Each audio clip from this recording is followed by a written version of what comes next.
TVS পডকাস্টে স্বাগত জানাচ্ছি। আমি আনিসুর রহমান। প্রিয় দর্শক, বিশ্ব মুক্ত গণমাধ্যম দিবস আজ। বিশ্বের অন্যান্য দেশের মতো বাংলাদেশেও উদযাপিত হচ্ছে এই দিবসটি। কিন্তু বাংলাদেশের গণমাধ্যমের যে মুক্ত গণমাধ্যমের যে সূচক রয়েছে, ওয়ার্ল্ড প্রেস ফ্রিডম ইন্ডেক্সে বাংলাদেশের অবস্থান 180 দেশের মধ্যে 152তম। গত কয়েক বছরে আমরা দেখেছি যে এই অবস্থানটি পিছিয়ে গেছে। এই বিষয় নিয়ে একটু আলোচনা করতে আমাদের সাথে যুক্ত হচ্ছেন গণমাধ্যম ব্যক্তিত্ব আব্দুল নূর তুষার। জনাব তুষার, আপনাকে স্বাগত জানাচ্ছি টিভিএস পডকাস্টে। ধন্যবাদ। প্রথমে একটু জানতে চাই যে বাংলাদেশের মুক্ত গণমাধ্যমের জায়গা থেকে আসলে পরিস্থিতি কেমন? গণমাধ্যম পৃথিবীর অধিকাংশ জায়গাতে এখন মুক্ত না। এর কারণ হচ্ছে যে গণমাধ্যমের উপরে সব জায়গাতেই সরকার যত রিপ্রেসিভ সরকার হয় সারা পৃথিবীতে, ততই তারা গণমাধ্যমের কণ্ঠস্বর রোধ করে। এই কারণে যে গণমাধ্যম একমাত্র জায়গা যেটা প্রথমেই সাধারণ মানুষের হয়ে কথা বলতে শুরু করে। রাজনৈতিক দল কিংবা তাদের যে রাজনৈতিক প্রতিপক্ষ থাকে তারা দলীয়ভাবে সিদ্ধান্ত নেয়, স্বার্থ বুঝে সিদ্ধান্ত নেয়, কখনো কখনো মিত্রতা থাকার কারণে সরকারের বিরোধিতা করে না। কিন্তু গণমাধ্যম দেখা যায় যে তার নিজের অস্তিত্বের প্রয়োজনে মানুষের পক্ষ নিয়ে ফেলে। সেই কারণে পৃথিবীর যে জায়গাতেই সরকারগুলি কঠিন এবং কঠোর হয়ে উঠতে থাকে, সেখানে গণমাধ্যমের স্বাধীনতা কমতে থাকে। সেই জায়গায় বাংলাদেশে বর্তমান পরিস্থিতি কি? এই নতুন একটা সরকার এসেছে, 2 মাস প্লাস সময় চলে গেছে। আপনার মূল্যায়নটা যদি একটু বলেন। এই নতুন সরকারের বয়স আসলে 3 মাস হয় নাই, ফলে আমরা তাদের কর্মকাণ্ড এই মুহূর্তে ঠিক পুরোপুরি বিশ্লেষণ করতে পারবো না। তবে গণমাধ্যমের স্বাধীনতা দেওয়ার জন্য এক ধরনের কমিটমেন্ট বা প্রতিশ্রুতি বর্তমান সরকারের প্রধানমন্ত্রী দিয়েছেন, এবং তার সঙ্গে যারা কাজ করছেন তারাও একাধিকবার বলেছেন যে তারা এই কাজটি করতে চান। তারা গণমাধ্যমকে বহুলাংশে স্বাধীনতা দিতে চান। তবে এটি করার জন্য যে ধরনের আইন কানুনের সংস্কার কিংবা পরিবর্তনের প্রয়োজন সেটা এখনো শুরু হয় নাই। এটা যদি শুরু হতো তাহলে আমরা আরো আশ্বস্ত হতে পারতাম। আর বাংলাদেশে পিছিয়ে গিয়েছে 149 থেকে 152 হয়েছে সম্ভবত। জি।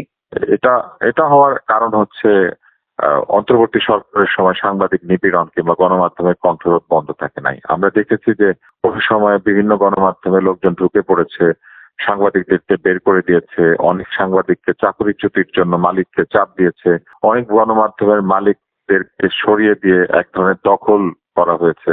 এই কাজগুলি অব্যাহত ছিল এবং আমরা দেখেছি উপদেষ্টাকে প্রশ্ন করার কারণে সাংবাদিকদের চাকরি চলে গিয়েছে। এরকম ঘটনা অনেক ঘটেছে। আমরা প্রকাশ্যে টক শোতে যারা আলোচনা করেন এই ধরনের আলোচকদেরকে হুমকি দিতে দেখেছি, তরুণ নেতাদেরকেও। ফলে আমার কাছে মনে হয় যে অন্তর্বর্তী সরকারের সময় গণমাধ্যমের স্বাধীনতা বাড়ে নাই, বরং আরো কমেছে, এবং গণমাধ্যমের যারা কাজ করেন তারা শুধু যে স্বাধীনতার হুমকিতে পড়েছেন তাই নয়, তারা অনেক ক্ষেত্রে শারীরিক হুমকিরও শিকার হয়েছেন। গত সরকার থেকে এই সরকারের মধ্যে ভিজিবল কোনো পরিবর্তন দেখছেন কিনা? ব্যবহারের পরিবর্তন তো অবশ্যই আছে। এই সরকারের যারা দায়িত্ব নিয়েছেন, বিশেষ করে যারা মন্ত্রী এবং প্রধানমন্ত্রীর পদে গিয়েছেন, তারা তো অনেক বেশি জনবান্ধব আচরণ করছেন। তাদের চলাফেরা, তাদের কথাবার্তায় যথেষ্ট সংযত হওয়ার একটা চেষ্টা রয়েছে শুরু থেকেই। তাহলে কিছু পরিবর্তন তো আছে। বাকি পরিবর্তন যদি আমরা দেখতে চাই তাহলে সরকারের যারা মেশিনারি বা প্রশাসন যারা চালান, যারা আইন শৃঙ্খলা রক্ষা করেন, তাদের মধ্যেও এই আচরণটি ছড়াতে হবে। সেটি ছড়ানোর জন্য কিন্তু অনেক চ্যালেঞ্জ আছে, কেননা প্রশাসন তো আর এই সরকার তৈরি করে আসেন নাই, তারা পুরনো প্রশাসনের উত্তরাধিকার। অনেকেই মনে করছেন যে স্বৈরতান্ত্রিক শাসনের পতন হয়েছে, সেই জন্যই সবকিছু গণতান্ত্রিক হয়ে যাবে। ব্যাপারটা তো তা না। স্বৈরতান্ত্রিক শাসনের সময় একাধিক দলমতের লোকজন চাকরি পেয়েছেন, তারা বিভিন্ন জায়গাতে কাজ করছেন, এমনকি এখন যারা বিরোধী দলে আছেন তাদেরও প্রচুর সমর্থক প্রশাসনের মধ্যে আছে। ফলে আচরণ যে খুব বদলে যাবে খুব দ্রুত প্রশাসনের, এটা ভাবাটা মনে হয় ঠিক না। যদি আওয়ামী লীগ সরকারের সাথে অন্তর্বর্তী সরকারের গণমাধ্যম নিয়ে তুলনা করেন তাহলে কি বলবেন? একই রকমই ছিল। তারা অপারেশন করতেন, তারা এক ধরনের চাপ প্রয়োগ করতেন, এবং একইভাবেই তারা চলেছেন। আওয়ামী লীগ সরকারের সময়ও গণমাধ্যমের স্বাধীনতা ক্ষুণ্ণ হয়েছে। আমরা দেখেছি সাংবাদিকরা কারারুদ্ধ হয়েছেন, প্রহরিত হয়েছেন, বিভিন্ন ধরনের চাপের মুখে তারা ছিলেন। ফলে আমরা এটা দেখেছি কিন্তু যে এটা হতে দেখেছি যে আওয়ামী লীগ সরকারের সময় যেভাবে বিভিন্ন জায়গাতে সাংবাদিকদেরকে নানান রকম ভাবে আক্রান্ত হতে হয়েছে, একইভাবে তারা অন্তর্বর্তী সরকারের সময় একই ঘটনাই ঘটেছে, বরং আরেকটু নগ্নভাবে ঘটেছে। আওয়ামী লীগের সময় যদি বলি, সেই সময় দেখা যায় বিভিন্ন ইন্টেলিজেন্সি ফোর্স থেকে গণমাধ্যমকে একটা চাপে রাখা হতো এই বিগত সরকারের সময়, অন্তর্বর্তী সরকারের সময়। আমাকে জিজ্ঞেস করা চাইতে আপনারা নিজেরাই তো জানেন, আপনারা পত্রিকা চালান, আপনারা জানেন না তাদের প্রেস উইং কেমন আচরণ করতো, কাকে বাদ দিতে বলতো, কাকে রাখতে বলতো, আপনারা জানেন না তাদের আচরণ কি ছিল। বিগত সরকারের সময় বেশ কয়েকজন সাংবাদিক আটক হয়েছেন, বিভিন্ন কারণে আটক হয়েছেন। সেই আটকে পরে অনেকেই মুক্তির জন্য বলেছেন। তো আপনার জায়গা থেকে যদি একটু বলেন যে এই গণমাধ্যম কর্মীদের আটক করে রাখা হয়েছে বিভিন্ন কারণে, গণমাধ্যম কর্মীদের আটক ছাড়াও করে রাখার, আপনি গণমাধ্যম করেছেন বলে আপনাকে আপনার কোনো অন্যায়ের বিচার করা যাবে না, ব্যাপারটা সেরকম নয়।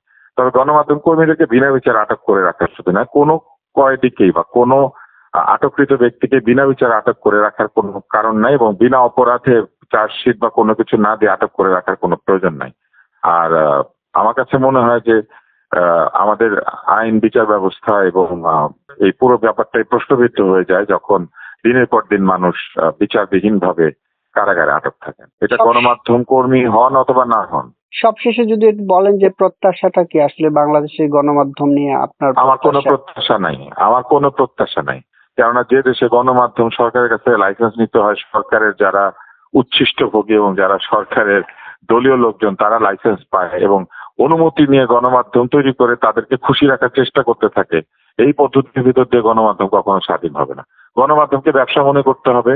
আমি গণমাধ্যম খুলবো সাধারণ মানুষের কাছ থেকে, আমি আমি বা আমরা যারা গণমাধ্যমে কাজ করি, আমরা সাধারণ মানুষের পছন্দ অপছন্দের উপরে টিকে থাকবো। পৃথিবীর কোন দেশে গণমাধ্যম এইভাবে সরকারিভাবে ডিসির কাছ থেকে লাইসেন্স নিতে হয়? কোথাও আছে নাকি? আমি জানি না। এইখানে আছে কারণ আমরা একসময় ঔপনিবেশিক শাসনের মধ্যে ছিলাম। এই আইনগুলি ঔপনিবেশিকতার ফলশ্রুতি। কেউ কিছু বলতে চাইবে, দেশে যদি বাক স্বাধীনতা থাকে সে তার পত্রিকা বের করবে, পত্রিকা বের করে সে যদি তার নিজের পয়সায় পত্রিকা বের করে সর্বশান্ত হতে চায় হবে। কিন্তু এই যে লাইসেন্স নিয়ে গণমাধ্যম খুলতে হয়, এই পুরো প্রক্রিয়াটাই হচ্ছে প্রথম বিষয় যে আপনি সরকারের অনুমতি ছাড়া গণমাধ্যম খুলতেই পারবেন না।